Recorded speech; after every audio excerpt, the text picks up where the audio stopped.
काल पुणे जिल्ह्यातल्या खेड तालुक्यातलं खरपुडे हे गाव अवघ्या राज्याचा चर्चेचा विषय ठरलेलं होतं। त्याचं कारण होतं गोसावी दाम्पत्याचा आंतरजातीय विवाह। अनेकांना हा विवाह मान्य नव्हता आणि त्याचमुळे सुरू झाला सैराट सारख्या घटनेचा क्रम। मात्र या संपूर्ण प्रकरणाला आता एक वेगळं वळण लागलेलं आहे। ते नेमकं कसं आपण पाहूयात।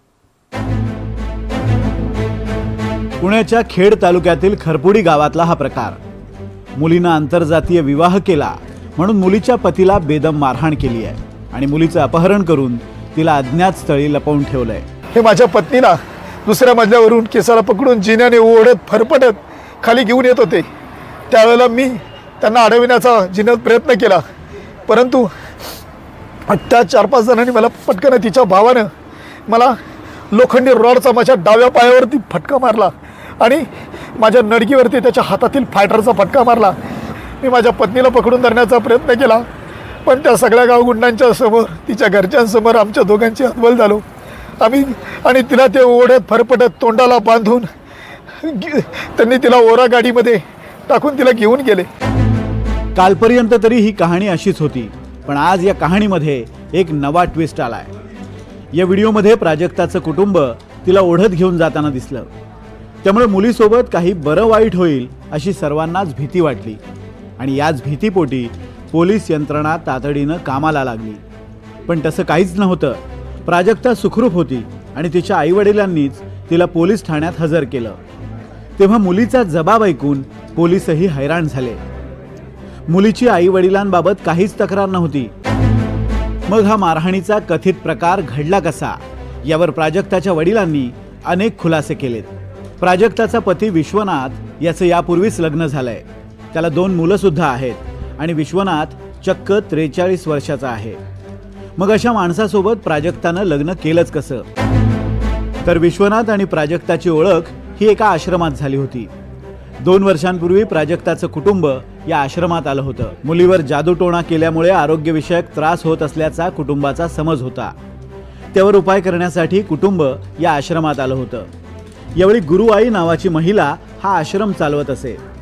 तेव्हा प्राजक्ताची विश्वनाथ सोबत ओळख झाली।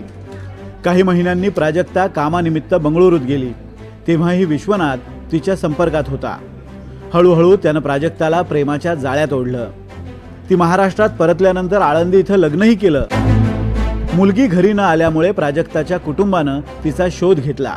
तेव्हा विश्वनाथनं आपल्या मुलीची फसवणूक केल्याचं कुटुंबियांच्या लक्षात आलं। विश्वनाथ एक आश्रम चालवतो। याच आश्रमात त्याची पहिली पत्नी आणि मुलंही राहतात। प्राजक्तासारख्याच अनेक मुली या आश्रमात बंधक असल्याचा आरोप तिच्या वडिलांनी केलाय।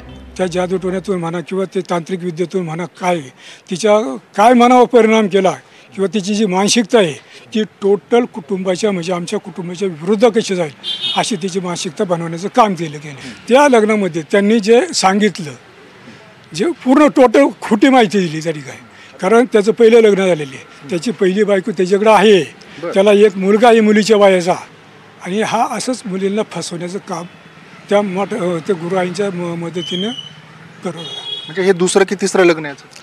आता हे माझ्या मुलीचं दुसरं आहे, पण अशा बऱ्याच काही मुली आहेत की ज्या भीतीपोटी पुढे यायला कोणी मागत नाही। विश्वनाथ आर्थिक स्थिती भक्कम असलेल्या मुलींना हेरतो आणि त्यांना प्रेमाच्या जाळ्यात ओढून आपल्या आश्रमात ठेवतो। या आश्रमात 40हून अधिक गाड्या आणि आलिशान खोल्या आहेत।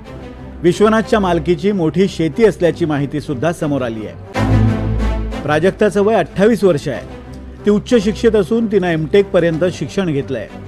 सध्या ती इन्फोसिस या नामांकित कंपनीत काम करते। तिला महिन्याला साधारण 1 ते सव्वा लाख रुपये पगार आहे। या पैशांसाठीच विश्वनाथनं तिला प्रेमाच्या जाळ्यात ओढल्याचं तिच्या वडिलांनी सांगितलं। ती जी विक्टिम आहे तिची आई, तिचा सक्का भाऊ आणि त्याचा एक मित्र अशा तिघांना हजर केलेलं होतं आणि सरकारी पक्षातर्फे त्यांच्या पोलीस कोठडीची मागणी करण्यात आलेली होती।